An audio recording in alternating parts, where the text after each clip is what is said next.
let me please begin my statement by conveying to you and through your behalf to the President of the General Assembly and to the Secretary General of the United Nations our most sincere condolences for the killing today of 20 UN staff members while exercising their duties.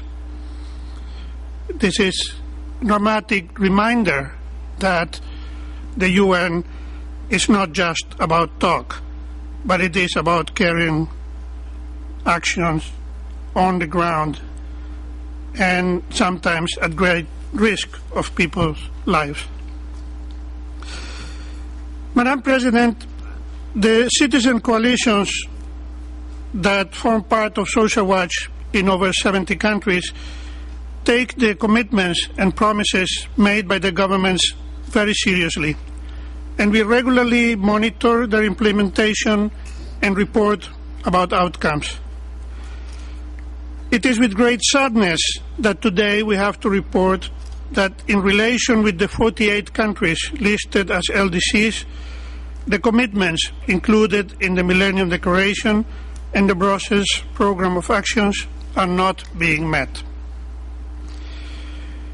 Most LDCs are not on track to achieving the Millennium Development Goals by the target year of 2015, and on a careful look at the three most essential social indicators, infant mortality, maternal health, and primary school, both enrollment and survival, over half of the LDCs for which there are indicators available are either regressing or making no progress at all.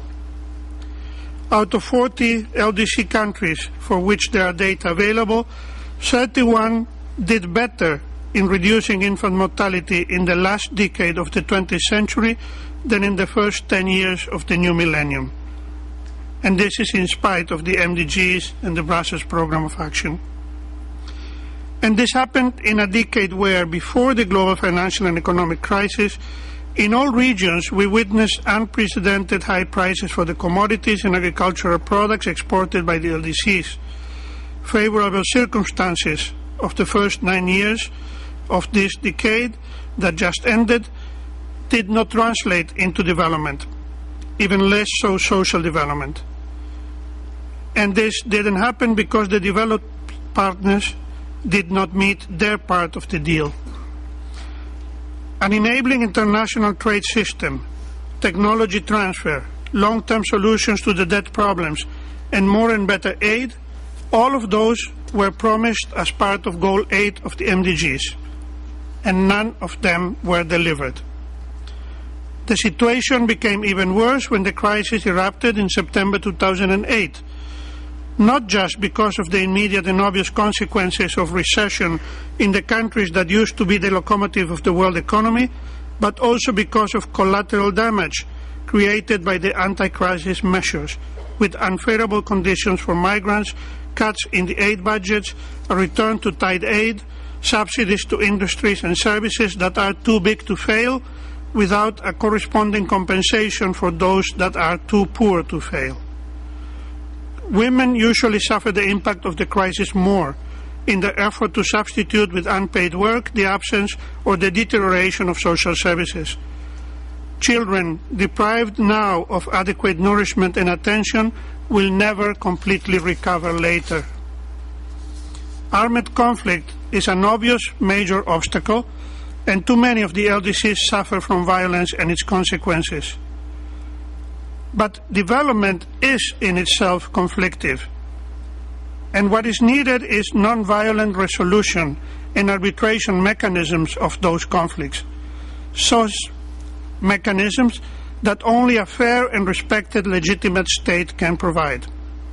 Good governance, democracy, the right to associate and to express opinions freely, including by gathering in public squares, is essential in all countries, irrespective of their level of development. Social Watch was created precisely to promote the accountability of governments, without which there is no meaningful citizenship. Every year, our Social Watch member coalitions report on social policies, gender development, and governance and human rights, and we make the link between them. And frequently, we feel very lonely in this task. We signaled loud and clear the development obstacles in the Arab world, for example, and our member coalitions in these days are out in the streets demanding justice peacefully and courageously. But while this happened, both the Human Development Report 2010 and the Doing Business report of the World Bank in that same year ranked Tunisia among the best in Africa. We need a new development paradigm that does not exclude governance, and we cannot claim that we are doing proper monitoring if we are only making a fetish of the wrong indicators. Accountability and good governance is to be demanded also, and probably first, of the powerful countries and of the international institutions. The ease with which trillions of dollars were mobilized to rescue the financial sector after it ignited the global crisis with irresponsible behavior contrasts with the thrift and sluggishness in assisting the vulnerable. Madam President, $1 trillion is a figure that most of us cannot even understand what it is and how big it is. And several trillions were spent in this crisis. In popular education, for example, we try to reach the concept of $1 trillion by saying that if we had $1 for each second, 1 million would take 12 days.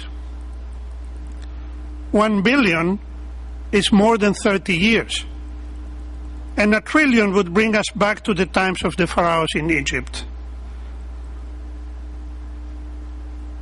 Now, when we get a sense of the magnitude and the relatively small amount that would be needed to produce, for example, the reaching of the MDGs, some of the people attending the popular education courses concluded if the poor were a bank, we would have been rescued.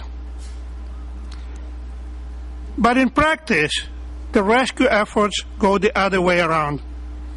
A few days ago, we were talking with a high-ranking official of the finance ministry of an LDC country, and there we were told how after much sacrifice, the country had resumed economic growth and had now accumulated a solid reserve of over $1 billion. Those reserves, Madam President, are needed because the world finances are volatile, and the countries that open their borders to financial flows need to defend themselves from speculative attacks. But that means that a major proportion of the sacrifice of low-paid workers and the devastation of natural resources, instead of resulting in investments or in social services, is piled up in unused reserve. The poorest countries accumulate treasury bonds of the richest countries. And that is a form in which the poorest countries are providing every day soft loans, very soft loans, to the richest countries of the world. And in turn, that creates the financial bubbles that are going to lead to the next crisis, and they support the unsustainable consumption patterns that are disrupting the global climate and the global environment. In addressing the global crisis, Madam President, and in looking at the impact of the countries and people that did the least to create them, the Istanbul Conference provides an opportunity to reaffirm the responsibility of states and of international institutions over those issues where the markets failed to correct themselves and made the problems worse. Reducing volatility and unpredictability in financial markets and addressing climate change with responsibility with a sense of historic justice will simultaneously free domestic resources, reduce risks, and allow to mobilize new energies in such a way that no country and no vulnerable person needs to be left behind. Thank you very much.